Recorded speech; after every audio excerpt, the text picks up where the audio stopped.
club, Taman lounge, Taman jump party. All possible Kumali Shelemo because of my sight, yeah. I just feel my mind. We should go camping. Jimmy, why camping? Jimmy could change anything, right? I mean, we can still go clubbing like we always do. Go change in Coco now.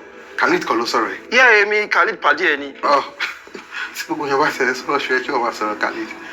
Khalid tó jẹ́ pé ìgbà tí ojú mi ò tí ì fọgàn. Tá bá lọ sí club. Tó bá ti ráwọn stripper báyìí ṣe ló máa kó bọ́tà tá ló máa ná. Bébí ti bá wa. As a matter of fact, sometimes. Ẹ̀yin tí Ọpẹ́yẹmí Onítàn ẹ káàbọ̀ padà sórí Ọpẹ́yẹmí Onítàn TV. Lónìí eléyìí tí mo mú wá fún yín ìṣújú ni ti ọmọ wa sista wa ẹ̀gbọ́n wa àbúrò wa Àníkẹ́ Àmì. Ẹ yẹ kẹ́ ẹ mọ̀ ẹ̀yin tèmi Àníkẹ́ Àmì no dey drop nonsense, you know dey produce rubbish. Jimoh bàbá wa Abíọ́dún Jimoh náà, you know dey direct nonsense. Ó yẹ kó yé yín ẹ̀yin tèmi ìṣújú lélẹ́yìí. Kí ló lè ṣe bọ̀bọ́ yìí tó fọ́ lójú ẹ lọ wo inú ṣojú fíìmù yìí máa ní pé ó wà scary, ó bá ní lẹ́rù gidi gan. Ṣẹ́rí ọ̀rẹ́ ọ̀dàlẹ̀, àwọn ọ̀rẹ́ tí ó torí obìnrin lásán kí ẹ wò ìròyìn tá mójúbà máa fẹ́ kẹ́ lọ wo ìṣújú lórí Mercy Ebosele TV ní ìṣíjú tí ń ṣó lọ́wọ́lọ́wọ́. Ẹ jẹ́ ká support Àníkẹ́ Àmì. Ẹ jẹ́ kí n jẹ́ kẹ́ wo díẹ̀ kẹ́ ní máa wò pé Ọpẹ́yẹmí ó láìkì kó máa rojọ́ ẹnu ẹ̀dẹ̀dùn. Ẹ jẹ́ kí n fi ibi ìbàyẹn wọ̀nyí kẹ́yìn náà wò kẹ́ jẹ́ díẹ̀.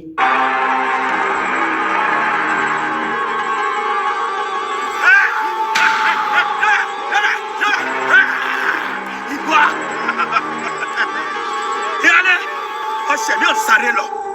Ibo ló wá ń sáré lọ báyìí? Náà sáré kí náà wọ̀. Ó mọ̀ pé kò sí bọ́mọdé rẹ̀ ṣe lè tètè tó. Ó kú ọ̀nà lọ́ọ̀bá di kùkù tẹ́. Ewúrẹ́ tí wọ́n lọ sóde ìwárọ̀. Ṣé ti rí ọyin Tọ́pẹ́yẹmí? Ṣé ẹ tètè lọ wo fíìmù yẹn? Fíìmù yẹn ẹ jẹ́ kí n rate ẹ̀ fún yín. It's a review.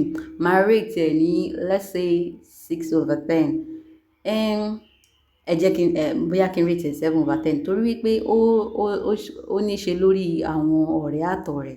A rí ìdàlẹ̀ kíyàn dára wọn betrayal. A rí pé lórí obìnrin, a rí wípé nǹkan tó tún ṣẹlẹ̀ ní ìlú tí wọ́n lọ tí wọ́n mọ̀. A máa kẹ́kọ̀ọ́ nú ẹ̀ ṣóyé yín. Ẹ jẹ́ kí ẹ mọ̀ Àníkẹ́ Àmì kò kí ń write nonsense ṣe ti mọ̀ ṣó ti yé yín bẹ́yẹn. So fíìmù yìí máa ní ọgbọ́n wà ń bẹ wọ́n try gidi gan because ó capture time yẹn like kò ń ṣe fíìmù tẹ máa wò tẹ máa speed. Ẹ understand nǹkan tí mo try àti sọ. So tí n bá dẹ̀ máa review fíìmù lórí Ọpẹ́yẹmí Onítàn, mi ò kí ń review any film.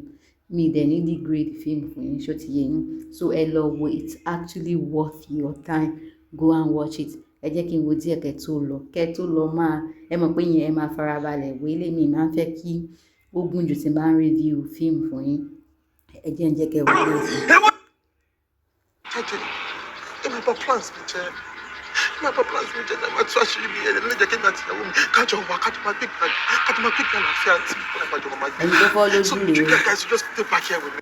Ẹni tó fọ́ lójú rèé. Ẹ̀yin Tọ́pẹ́yẹmí ẹ jọ̀wọ́ ẹ bá mi like fídíò yìí, ẹ jọ̀wọ́ mo bẹ̀ yín ni kẹ́ tó click out lọ wo ìṣújú.